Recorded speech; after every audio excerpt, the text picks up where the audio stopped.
Hi, I'm Sarah Bramwell, the editor of fundoperator.com, and I'm here with Chris Taylor, Chief Operations Officer at CG Asset Management. Chris is speaking at the Fund Operator Summit Europe later this month, and ahead of that, we just wanted to catch up with him to get a little bit of a flavour of what he's going to be talking about. Hi, Chris. Hi there.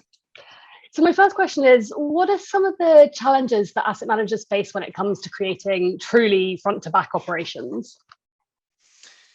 The challenges that we have with any of these things is always the same in that it's data. So where you have a number of different systems, legacy systems, and different data sets, it's pulling all those things together and building the picture that you started with originally, but in a new home. So, you know, the analytics tools that are pulling into a system, when you bring those out the other end, are they going to do the same? Is the new system interpreting all these different data sets to bring something together that's actually useful? And it's just the key is always in the testing, but is it useful? Is it the same? And does it work? With some of the larger asset management firms, they'll have, you know, maybe 50 different systems. For CG, we had 3. So the challenge for us was smaller, but where you're dealing with fewer people, same number of stakeholders, it's no less a challenge. Great, thank you. And what role do you think that do you see fintech playing in addressing some of those challenges that you highlighted? Well, fintech's already doing it. You know, you've already got these systems that can overlay the various different data centers and pull together something. So you go from having 8 different databases to one. Once you've got that, it's then much easier. If you're, you know, using an order management system that's going to feed into your back office, then once you've got that single data point, you can then map everything to that. So I think that's the key thing that we certainly found was the most useful, was somebody that could go in, interpret all the data, build that picture, in order for us to then feed that into one single system that does everything. Because that, as you say, that's where the problems always seem to come in. That makes sense. And can you give me any examples of either how you've used fintech to modernize some of your ops or how you're planning to do that? Well, what we've done, when I started at CG 6 years ago, we had a fully compliant system, but it was very basic, where you had the front office making the decisions on one system that would then be communicated through.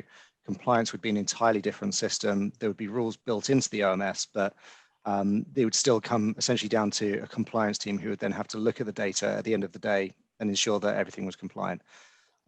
We then had a system whereby the back office were manually entering the trade. So the trade would come through the front office. It would come through to them. There would be the risk of keying errors or transposition of entries. That data would then be put into a portal, which would then be communicated to the custodian, who in turn would then send that straight out to the market.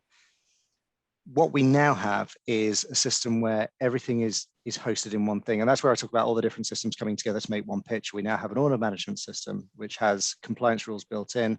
It then has a Swift engine built in. So the front office can make the trade, go straight through compliance, straight through to the middle office for the validation checking, through to the back office, and then straight out to the custodian. So instead of having all those different parties having access to that information, it is all the SSIs are hard coded in, all the trade information, the tolerance is already built in there.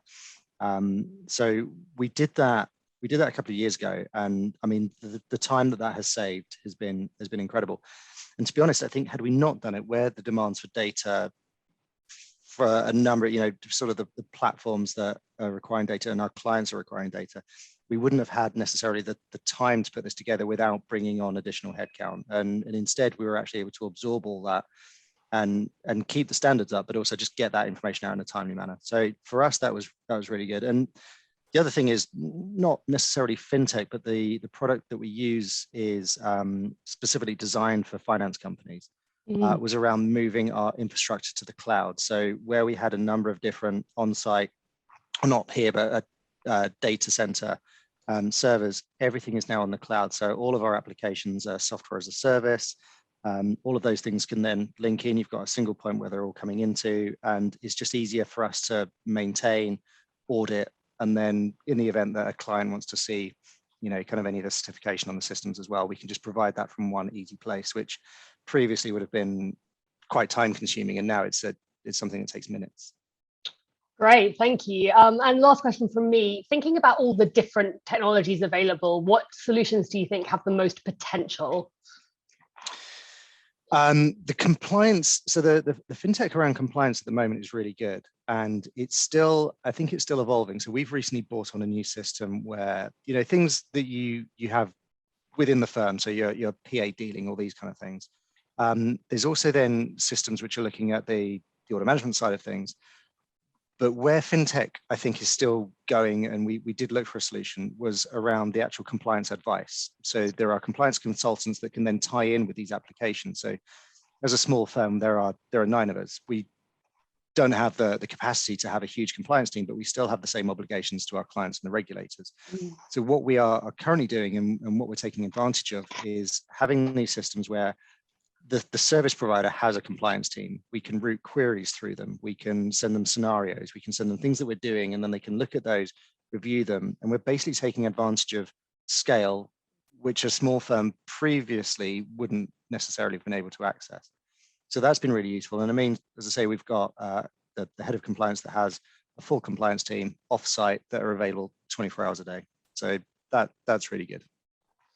Lovely, thank you. I can't wait to hear more from you and your fellow panelists at our event in November. Thanks, Chris. No, we're looking forward to it.